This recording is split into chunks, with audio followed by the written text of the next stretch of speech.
আসসালামু আলাইকুম প্রিয় দর্শক, নির্বাচন আর মাত্র বলতে গেলে 5 দিন অঙ্কের হিসাবে, কিন্তু বাস্তবে 4 দিন। কারণ 4 দিন পরে আপনি আর শেষ দিন কোনো প্রচারণা করতে পারবেন না। সেই হিসেবে আমি 4 দিনই ধরছি। কি হতে যাচ্ছে নির্বাচনে, কারা দায়িত্ব পাবে? আমরা যদি ভোটের আগের হিসাবগুলো দেখি, তাহলে বিএনপির সঙ্গে জামায়াতের টিকে থাকারই কোনো সুযোগ নাই। বিএনপির ভোট 30% উপরে আমরা দেখেছি বরাবরই, 32, 33, 40% পর্যন্ত ভোট বিএনপি পায়। জামাত পায় কত শতাংশ? জামাতের ভোট কখনো 10%-এর বেশি হয়েছে এমনটি দেখা যায়নি। তাহলে সেই 10% এবং 40%-এর ডিফারেন্স জামাত কিভাবে কভার করবে? আওয়ামী ভোট জামাত যেমন পাবে, বিএনপিও তেমনি পাবে। তাহলে কেন এই প্রতিদ্বন্দ্বিতার কথা বলা হচ্ছে এই কারণে যে এই সময়ে বিশেষ করে যখন ভোটে আলোচনা হচ্ছে, তখন দেখা যাচ্ছে জামাত তাদের অবস্থানকে আগের চেয়ে অনেক ভালো করে ফেলেছে। বিশেষ করে এই 2024-এর 5ই আগস্টের পর থেকে সাধারণ মানুষের সঙ্গে জামাতের যে ভূমিকা, জামাতের যে আচরণ, তার বিপরীতে বিএনপির স্থানীয় পর্যায়ের নেতাকর্মীদের যে আচরণ, এই দুটোর কম্পেয়ার করে সাধারণ মানুষ জামাতের দিকে ঝুঁকবে এমনটা অনেকেই মনে করছেন। এবং এটা একদম অস্বাভাবিক কিছু নয়। বিশেষ করে যারা তরুণ ভোটাররা কিন্তু ঐতিহ্যের কথা ভাবে না। যেমন বয়স্ক যারা আছেন, তারা আগে বিএনপি করেছেন অথবা অন্য একটা দল করেছেন, সেখান থেকে তারা সরতে চান না। কিন্তু যারা তরুণ ভোটার, তারা কিন্তু আজকের চিন্তা করেন, মানে আজকে কোন দল কি আচরণ করছে তার উপর নির্ভর করে তারা কিন্তু ভোট দেন। এবং এই সময়ে গত 1.5 বছরে জামাত অনেকটা অগ্রসর হয়েছে। বিএনপির চেষ্টা করেনি আমি তা বলবো না, বিএনপির সেন্ট্রাল কমিটির তেমন কি করেছে জানি না, কিন্তু বিএনপির যে শীর্ষ নেতা তারেক রহমান, উনি প্রচণ্ড চেষ্টা করেছেন। উনি নিজে উদ্যোগ নিয়ে অনেককে বহিষ্কার করেছেন, বহিষ্কারের সংখ্যা কয়েক হাজারে পর্যন্ত পৌঁছেছে। কিন্তু তাতে পরিস্থিতি খুব একটা পাল্টায়নি, চাঁদাবাজি বন্ধ হয়নি। দেশে এই মুহূর্তে যত চাঁদাবাজি হচ্ছে, তার 80% চাঁদাবাজি করছে বিএনপি অথবা বিএনপির নামধারী লোকজন, আর 15% চাঁদাবাজি করছে এই ছাত্ররা, মানে ছাত্র নামধারী সমন্বয়ক, অমুক তমুক, হাবিজাবি, এনসিপি এরা। আর সামান্য ছিটে ফোটা চাঁদাবাজি হয়তো এই সমস্ত ক্ষেত্রে আপনি শিবির অথবা জামায়াতের নাম বলতে পারবেন। তো এইটা কিন্তু ইয়াংদের মধ্যে দারুণ প্রভাব ফেলেছে। আগামী নির্বাচনে এক হিসাবে দেখা গেছে প্রায় 4.5 কোটি হলো নতুন ভোটার।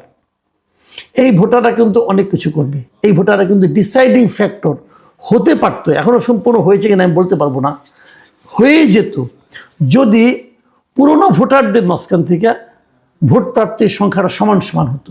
কিন্তু তা হয়নি। জামাতের জায়গায় যদি আওয়ামী লীগ থাকতো, তাহলে কিন্তু ভোট প্রাপ্তির দিক দিয়ে বিএনপি এবং আওয়ামী লীগ প্রায় সমান হতো। তখন ওই ইয়াং ভোটাররাই ডিসাইডিং ফ্যাক্টর হতো।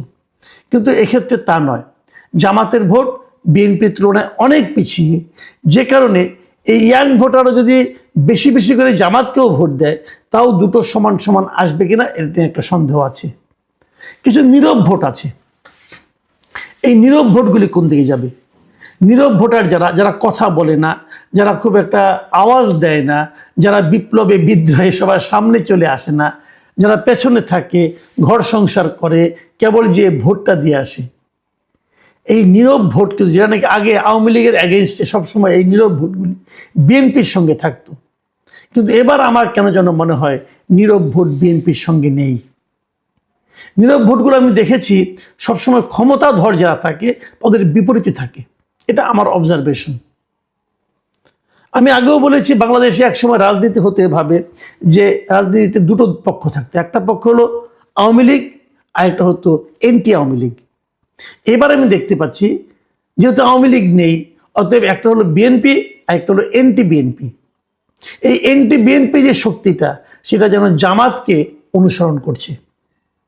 কাজেই যারা খুব নিশ্চিন্তে ভাবেন যে না, জামাত 7% ভোট নিয়ে, 8% ভোট নিয়ে আমাদের 35% কীভাবে ওভারকাম করবে, তারা যদি অনেক ভালো করে ডাবল পারলে 15% হবে, 3 গুণ পাবে, তাহলে 21% হবে, তবু তো আমাদের সমান হয় না। এটা ভেবে যারা শান্তি পাচ্ছেন এবং খুব স্বস্তিতে আছেন, তাদেরকে আমি একটা উদাহরণের কথা বলি। দেখুন, আপনাদের বলবেন যে জামাত তো কখনোই এর আগে আপনার 15টা 20টা ম্যাক্সিমাম এরকম সিট পেত, কিন্তু আপনারা মাথায় রাখবেন শ্রীলঙ্কায় যে দলটা এখন ক্ষমতায় আছে তারা কিন্তু 2020 সালের নির্বাচনে মাত্র 3টা আসন পেয়েছিলেন। এবার তারা 159টার মতো আসন পেয়ে ক্ষমতায় চলে এসেছেন। ফিগারটা আমার ঠিক খেয়াল নেই, এরকমই হবে। তারা ক্ষমতায় এসেছেন অত 4 বছরের মাথায় 3টা থেকে ক্ষমতায় আসার মতো আসন তারা পেয়েছেন। কিন্তু কাজেই ওই পুরনো ইতিহাস ধরে বসে থাকলে ধোঁকা খেতেও পারেন, ধোঁকা খেতে পারেন। বিএনপিকে অবশ্যই ভুগতে হবে চাঁদাবাজি, দখলদারিত্ব, গণমামলা এগুলো নিয়ে। দেখুন, আমি একটা ঘটনা বলি তাহলে বুঝবেন। শুক্রবার দিন মানে গতকালকে চট্টগ্রাম 13 যে কর্ণফুলী এবং আনোয়ারা আসন যেটা আছে, সে আসনের বিএনপি মনোনীত প্রার্থী সরওয়ার জামাল নিজাম উনি একটা কর্মীদের সভায় বক্তৃতা করছিলেন। সেখানে তিনি বলেছিলেন যে দয়া করে 12 তারিখ পর্যন্ত চাঁদাবাজি করবেন না। মানে উনি চাঁদাবাজি থামাতে পারেননি, চাঁদাবাজদেরকে কাছে মিনতি করেছেন যে আপনারা আর চাঁদাবাজিটা করবেন না এই 12 তারিখ পর্যন্ত, কারণ এই চাঁদাবাজির কারণে তার ভোট কমে যাচ্ছে। কত অসহায় হলে পরে বলতে হয়, কারণ এই চাঁদাবাজরা কারো কথা শুনছে না। এদেরকে বিএনপি কিন্তু থামাতে পারেনি। কেন থামাতে পারেনি? তারেক রহমান নিজে বলেছেন যিনি ক্ষমতায় গেলে চাঁদাবাজদের গলা চিপে ধরবেন। তারপরে চাঁদাবাজরা কেন থামছে না? তারা কেন মনে করছে না যে তারা অবাধে মানে এটাকে থামাতে হবে, না থামালে দল তাদের প্রতি অ্যাকশন নেবে? মনে করছে না এ কারণে যে বিএনপির মধ্যে একটা বড় গ্রুপ আছে, খুব পাওয়ারফুল গ্রুপ আছে, যা নাকি চাঁদাবাজিকে আশকারা দিচ্ছে। তারা তারেক রহমানকেও উপেক্ষা করছে। দলের মধ্যে সেই নিয়ন্ত্রণটা না আনতে পারলে কিন্তু বিএনপি এটা বড় ভোগাবে। জামাতের ব্যাপারটা বলি আবার। জামাতের মিটিংগুলিতে অনেক লোক হচ্ছে, কিন্তু একটা কথা মাথায় রাখতে হবে, এরা কিন্তু স্বতঃস্ফূর্ত উপস্থিতি নয়, মানে স্বতঃস্ফূর্ত সাধারণ জনতা নয়। বলা হয়ে থাকে যে জামাতের যারা কর্মী তারাই সমর্থক, তারাই ভোটার। কাজে জামাতের জনসভায় অনেক লোক দেখে বিভ্রান্ত হওয়ার কিছু নেই। জামাতের ভোটার ঐক্য এটাই। এটা আগেও বলা হতো, এখনো বলা হয়। কিন্তু এর বাইরে আছে নীরব ভোটার।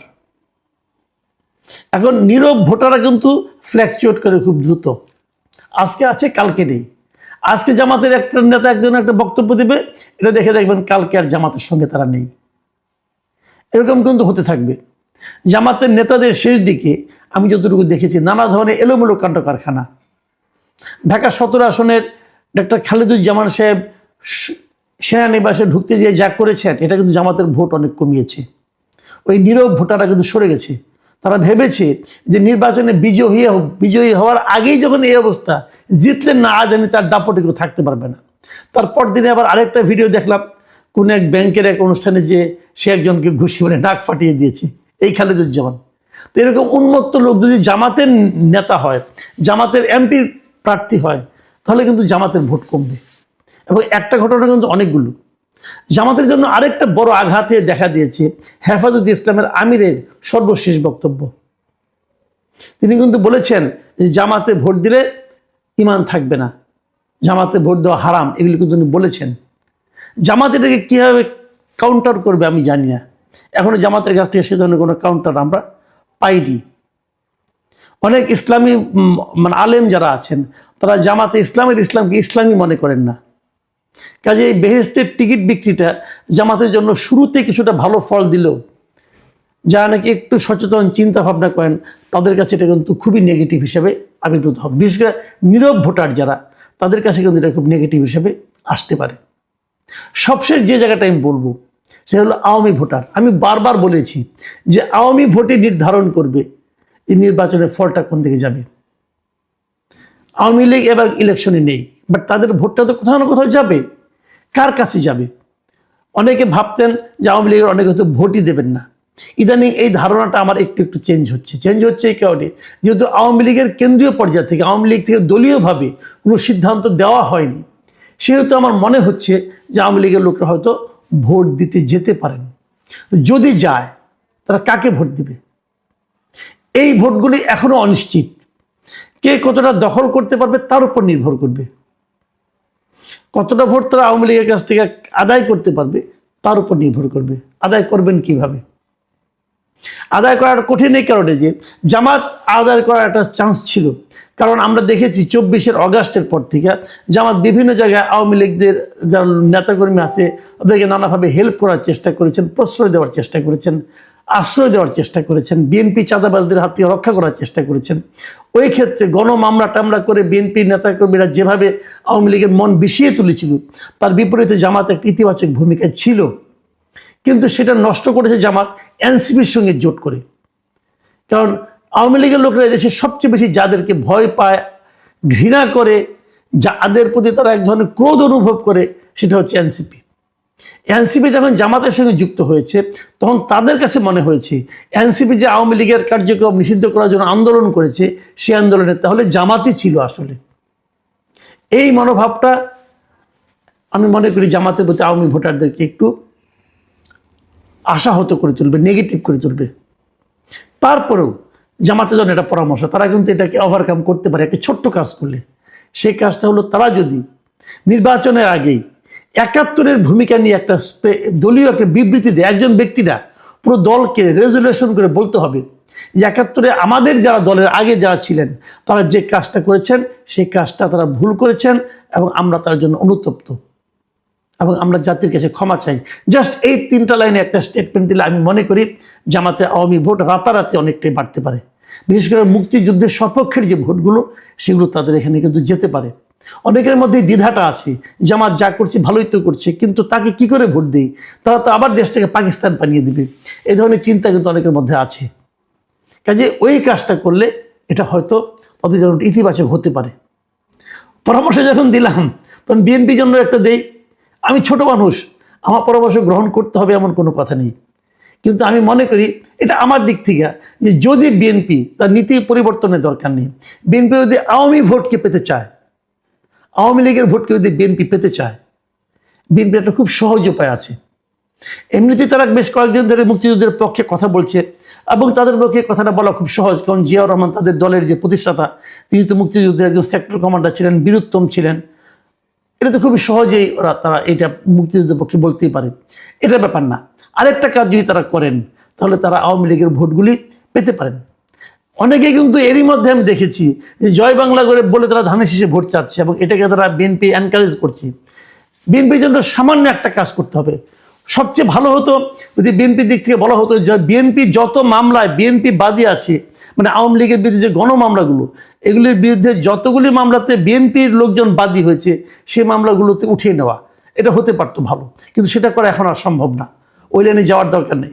বিএনপি একটা কাজ করতে পারে, তারেক রহমান অনেকের মাজারই তো জিয়ারত করছেন, উনি কিন্তু বঙ্গবন্ধুর মাজারটা যা জিয়ারত করতে পারেন। সিম্পল একটা কাজ করতেই পারেন মুক্তিযুদ্ধের মহানায়ক হিসেবে। বিএনপিতে আওয়ামী ভোট বেড়ে যাবে। সিম্পল দুই দলের জন্য দুইটা পরামর্শ দিলাম।